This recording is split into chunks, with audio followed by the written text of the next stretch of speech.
So we are the Siloam Pool of Siloam. Itamar, we studied together. Itamar Berko, he finished his master, so we had a lot of time together, and lucky for us, he's working here. It's not working, excavating here. It's more than Directing the working. excavation. Yeah, it's more than that. We are very All right, glad Itamar, what can you tell us about the pool and especially about the new finds that you can actually... Okay, so we have been excavating for the last 2 years in what is named in Arabic the Birkat El Khamra, or Ronnie Reich and Shokun called it the Pool of Siloam. So we, until 3 years ago, knew about the Pool of Siloam as the outlet of the Hezekiah's tunnel, right about 50 meters from us. And this is where the researcher and the huge crowd knew as the Pool of Siloam, where Jesus cured the blind man. But in the last 2 years of our excavation, we had the honor, Nachshon, Danton, and I, to excavate the entirety of what was called the Pool of Siloam. And we have a few insights from the last few years. So we had known for almost 150 years about the dam which closed the Tyropaion Valley from Damascus Gate up until here. It's an inclined slope of almost 2 kilometers of more than 130 meters above sea level. Damascus is about 750 meters above sea level, and here we reach to 623 meters above sea level. It's a huge gap between the hills, and we know that the water and floods which came from the area of Damascus reached here. And we had been taking samples of carbon-14 from this dam, which we have been excavating. the huge dam that we see. And before we took the samples, we knew it's from the Iron Age. So the Judean kings, which we thought might be Hezekiah, which he also carved the Hezekiah's tunnel, might have built it, but we didn't know what period it was from. And from the few excavations throughout the 150 years, we know it's a big dam which closes the Tyropaion Valley. It's about 58 meters long, but we didn't know how high it is and how wide it is. And as we excavated the vertical wall, which you can see over there, we understood only afterwards that what is the inclined wall is the same part of the vertical wall. So they're from the same period, more or less. And what you can see, the plateau over there, is the core of the wall. So we have sampled our carbon-14 samples from the core of the wall, from the times they built the wall. And we saw that our samples, which were fresh straw, which is a very precise sample, takes us to the times of Joash and Amaziah, which is 100 years before Hezekiah. Wow. And it means that the Hezekiah's tunnel wasn't carved before this wall. This wall was built in the times of what we know as Tunnel 2, the Canaanite tunnel, which has 2 phases. One is from the Middle Bronze Age, and the other one is from the same time of the dam wall. So it means when they carved the continuation of Tunnel 2, they built the dam, and we can see other water projects from the same time, like Jeremiah's pit, which takes us to the times of Joash or Amaziah in the late 9th century BC.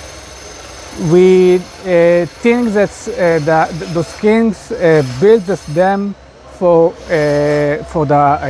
enlarge the people of Jerusalem. All the people of Jerusalem were increased in population, and then they built the dam. We don't know what we call in Hebrew, it's the egg or the chicken before. But we know that 100 years before Hezekiah, they built this dam from two sources of water. One from the Kihon spring, which makes the water from the tunnel to reach here, and the floods during the winter. We think that the climate from 2,800 years ago was about the same time which we have now, and the huge floods arrived from Damascus Gate up until here. And instead of reaching to the Kedron Valley, they stopped here, and the people of Jerusalem had this reservoir water for the kingdom itself. And so you're claiming that tunnel 2 lead water to this reservoir? Yeah. So this is what we can say is the beginning of the Pool of Siloam complex. In our excavation, we didn't see any other layers from this time. We didn't see any Iron Age layer. We didn't see any Persian, any early Hellenistic layers. But it makes sense because to maintain the pool, it means that it was in a continuation of use from the late 9th century up until what we know to the Hasmonean period. And in the Hasmonean period, we saw the seats where we sit here in its earlier phase, which Ron and Kenel Shukron excavated. They dated it already to the Hasmonean period by 5 coins of Janus. That's what I remember that they talked about it. Yeah. So only by those coins they dated it to the earlier phases of the steps, or what we call the seats. And as we excavated and we reached to the bottom of the pool, to the floor of the pool, we saw that the floor has a same phase as those seats. It means that the seats which were built right above the bedrock were built the same material, the same mortar or the same plaster was built right above the bedrock.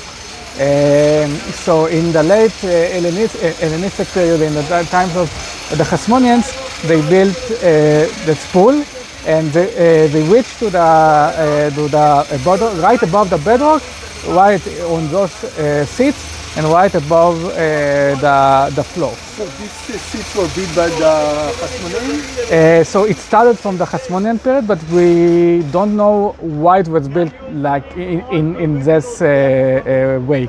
Because everyone talks about King Herod as the one who built it. In the second phase, we can see the seats, and also Onrai Kenel Shukron dated it to Eretz the Great times.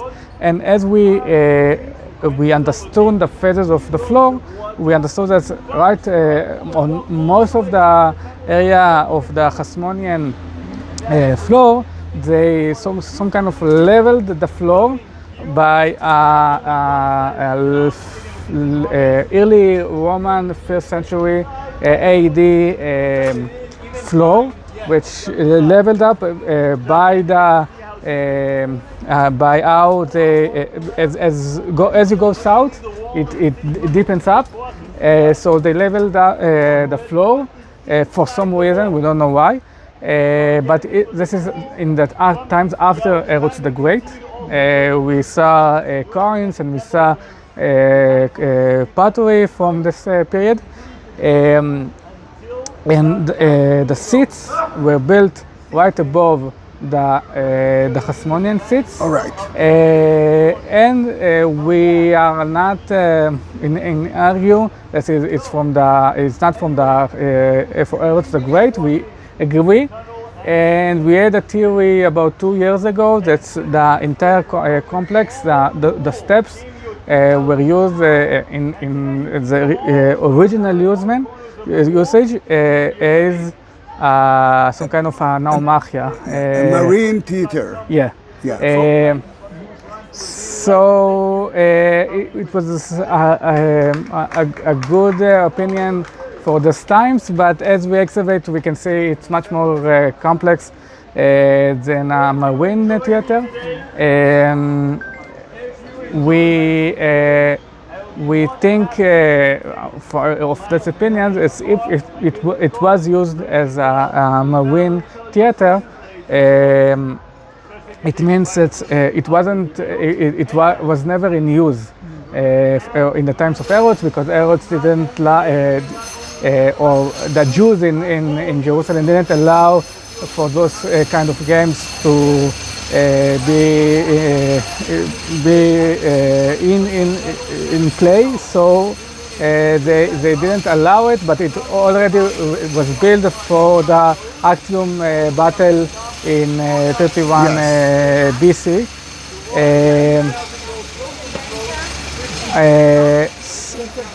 But we do know that it might be those steps were built right in about the time of the early Roman flow. רק שנייה.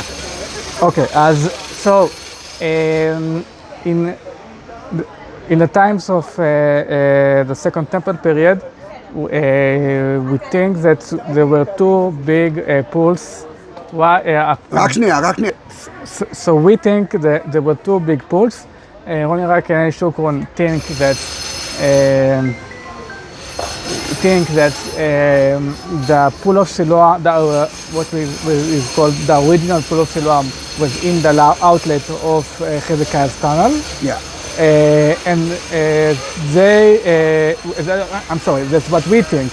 The original Pool of Siloam was in the outlet of the Hezekiah's tunnel, and that pool was named in the times of Josephus Flavius as the Solomon Pool. They might have called it the Solomon Pool because it was such an ancient element, and they were born in about 150 years, but it's so ancient, and they thought that might have related to Solomon the Great. Not the Solomon, the father of Solomon. King Solomon. The King Solomon, yeah.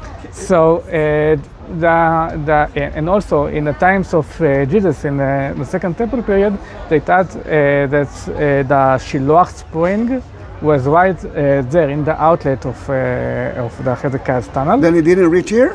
And it reached here in other tunnels, but it was used as after they might have built it for the matter theater, as for a reservoir for people to swim, for people to wash themselves, for drink, for day-to-day use. It's a mikveh. So we don't think right here was a mikveh. Is enormous. We have this floor that the white place exactly for the place. Yeah, no. That's what we actually thought, that it's going to be like a stairs around, but we didn't find it. Yeah, so it's too big to be a mikveh, it's right. And over there is more intimate area. It's close by the two cliffs over there, to the City of David cliff and of Zion Hill cliff. So it closes by and it widens up as we reach to the Kidron Valley. So it means that here it was a much bigger pool. It used the water from floods and rainwater, and not only water from pure from a spring. Yeah. So it makes sense that over there was the what we say the mikveh or some kind of a baptizing pool, It might be some kind of a spring house or spring tower. And right here was the open to public pool for everyday use. For entertainment or for agriculture? Mostly. I could go there to jump into the water in Elul in August. Yoel Elitzur in 2008 published an article that the pool in Birkat El Khama was used as a swimming pool, and we are in agreement this might be for swimming, used to the day-to-day use. So it might have been used as a swimming pool, but it's such a big reservoir for the pilgrims to come here and drink and to refresh themselves before going to the ritual steps and reach to the A question, and you don't need to answer if it. I know that Nachshon told me that they are looking for the rest of the stairs. I know that it stopped here naturally. Yeah. Did they find something in that tunnel? So last year we excavated right there. Yeah. And we found new 8 carved steps, carved in the bedrock. Okay. But we can see it was unfinished. They didn't finish carving the stones. We can see like they stopped right in the middle of carving the last steps they had. It means they abandoned it for some reason.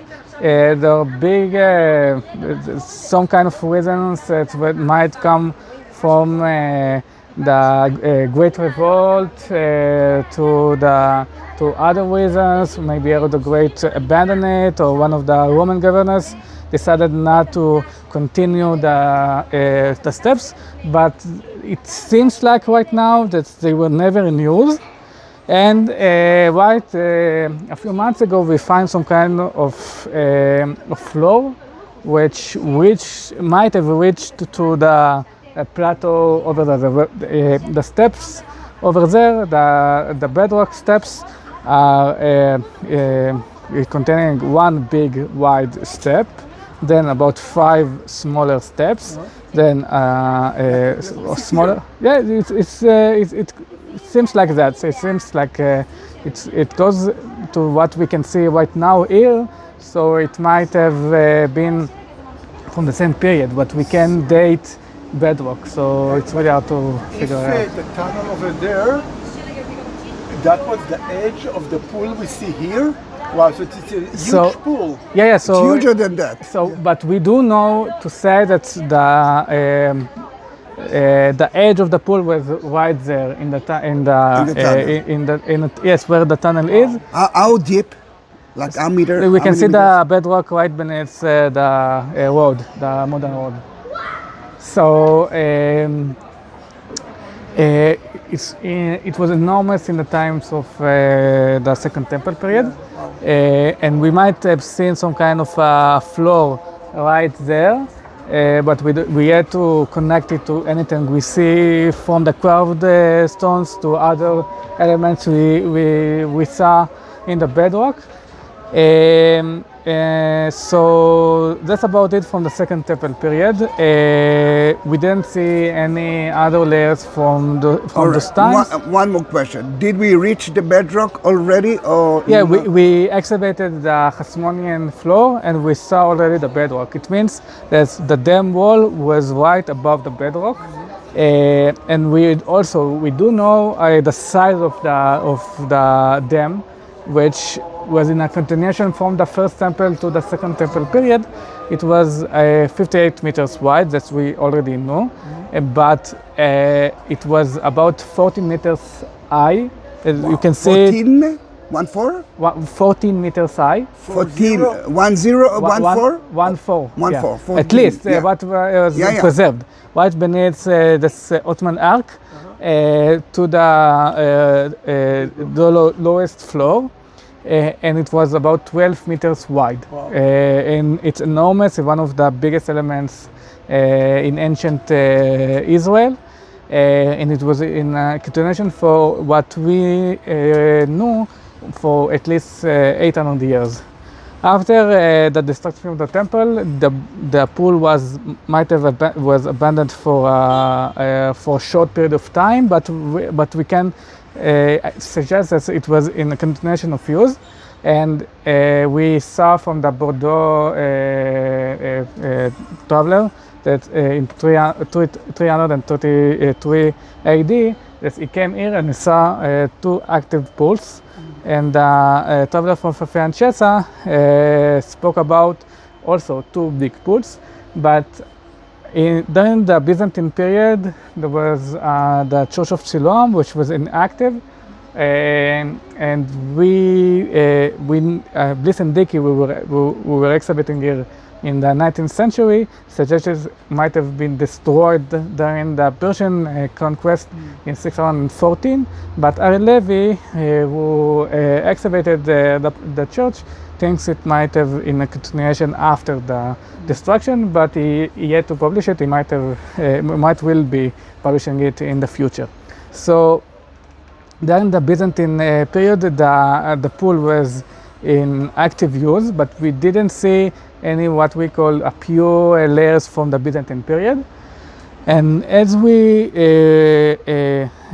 reach to the floors, to the phases of the floor, we saw the floor, which what we thought in the beginning that it was from the Byzantine period, and the layers that were above it were probably after the Byzantine period, but from the Umayyad and the Abbasid period.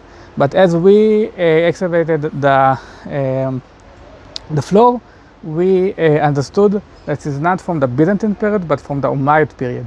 We are talking about the Muslims. The early Muslim 7th century. About so we thought it's from the Umayyad period. We didn't know what period it is. And as we excavate more and more of the floor, we found more coins which were minted during the late Byzantine to the Umayyad period. In the Umayyad period, they used the same coinage, but we saw this.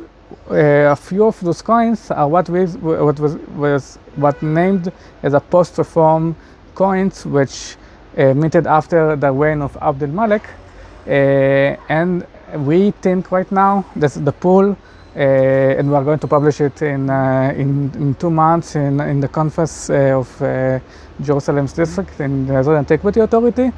The pool was rebuilt during the times of Abd al-Malik and Walid I, which built the Dome of the Rock and Masjid al-Aqsa. Yeah.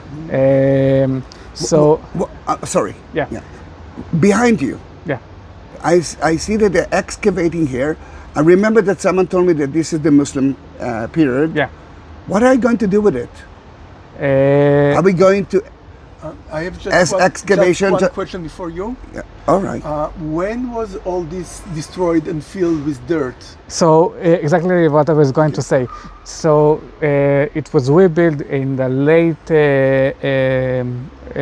7th century to the early 8th century, during the time of the Dome of the Rock and the Temple in the Temple Mount, and then not long after that, we saw a huge collapse right above the latest floor, which made a pool go out of use. And we suggest it was from the times of the big earthquake from 749 AD. So, yeah. So in those times, the Umayyad saw Jerusalem as a unique place, and they were continuing the same traditions the Jews and the Christians had, and they made the pool some kind of pilgrimage site in the times of the Temple Mount, in the Dome of the Rock, and the Al-Aqsa Mosque. So during this time, the Umayyads rebuilt, and we can see, like in the last few months, the western side of the floor, which continued from right next to us to the bedrock over there. So it was a really big pool in those times, and not long after they rebuilt the pool, it went out of use, and we can say right now that the pool was in use from 800 BCE to 749 AD, which is more than 1550 years. It's an extraordinary find, and we don't see a lot of pools in such a continuation of use for so long. And after the abandonment of the pool, the Abbasid didn't think that they should rebuild this pool. The city was much smaller, and they didn't see Jerusalem as an important, like the Umayyad and the Christians and Jews site, and they decided to abandon the pool. And after that, we can see from the medieval period huge layers from the Crusader and the Ayyubid period, and then to the Mamluk and the Ottoman period. Then that area behind me is not only Muslim, it's Crusader as well. Yeah, so from the floor, Yeah. like we had a huge layer from the Crusader and the Ayyubid period, which continued a lot of metallurgic materials, which we are going also to publish it in the conference. And it was right about half a meter from the floor up until to the steps like next to us. And are we planning to keep it like that or to destroy it? So archaeology in general is a destruction science, and we are going to excavate those layers. And we want to see other periods which we didn't see in the layers we have been excavating, but we might see the tunnel which was leading to the Kidron Valley. Yeah. We didn't see it yet. More tunnels which led to the pool. We didn't see any tunnels down our excavation, and we might see it. Now, our purpose right now in the next year is to reveal the western side of the pool, which contains about 3 steps and a plaster 4 from the Umayyad period, and to see the southern side of the pool from the times of the temple, second temple period, and to see in how big was the pool, especially as the City of David Foundation wants to see how big than the second temple. And what period about was. that side? So this is our next step. After we finish on the southern side and the western side of the pool, we're going to excavate Until the area second for the pool. next 5 years. Yeah. Wow. Yeah. But was there what the layers that we see here? Was it a living layers or just dirt? It's some kind of a dump. They threw, or it might come naturally. We don't know yet. But most of it is from the Crusader to But the you don't Ayyubid period. see houses and rooms and things like that. We saw some walls. We saw over there some kind of a plastered channel. We didn't see any living, and it makes sense because in the time of the Crusader and the Ayyubid period, the city was much higher. Yeah. I think that is enough. Itamar Berko, thank you very much. With pleasure. And guys, don't forget to come to Israel. Now we have another reason. Can we meet Itamar? Can have a word for the Yeah, audience? yes, you can. But stand next to. Oh, he's a professional now. Okay, Josephus told us, describe the walls of the city. And he said it goes from Siloam Pool to Solomon Pool and all the way to Temple Mount. Yeah. There were so many proposals for the Solomon Pool. Everyone thought the Siloam Pool is the one just in Eodeka Church. Yeah. And Which is a little bit it just there. not far from You here. can watch my videos. And, video. and there were so many suggestions that Solomon Pool is somewhere outside, and they found some relics and so on. And we had some very nice diagrams that you can see are not, we don't see them anymore because they are wrong. Then, So then we have to leave. we have for to learn another- everything from the beginning. Yeah, we have to live for another 50 years to understand what's happening here. I have no other choice but to Yeah. Okay. keep on So Itamar, filming thank it. you very much. Thank you very much. ביי ביי, איתמר, תודה. Itamar.